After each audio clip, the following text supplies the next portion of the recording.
बिस्मिल्लाहिर्रहमानिर्रहीम। अस्सलाम वालेकुम नाज़रीन। फैक्ट्रियों से निकले हुए जहरीले पानी से सब्जियों की पैदावार पर डिस्ट्रिक्ट कुरंगी और मलीर के डीसी मुकम्मल तौर पर खामोश और लापरवाह दिखाई देते हैं। हमारे नुमाइंदा खसूसी जावेद इब्राहिम मंगी के मुताबिक कोरोना वायरस से भी खतरनाक फैक्ट्रियों से निकला हुआ पानी इंसानी जानों का दुश्मन है।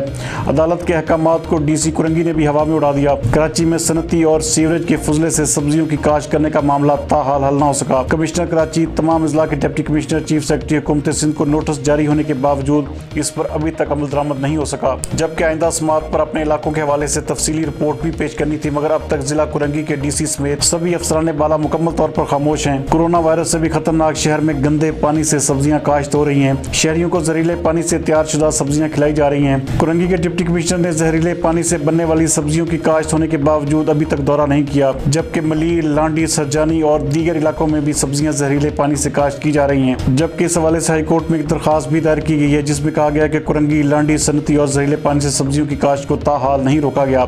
चीफ सेक्रेटरी सिंध, सेक्रेटरी बल्दियात, IG सिंध को भी दरखास्त में फरीक बनाया गया है।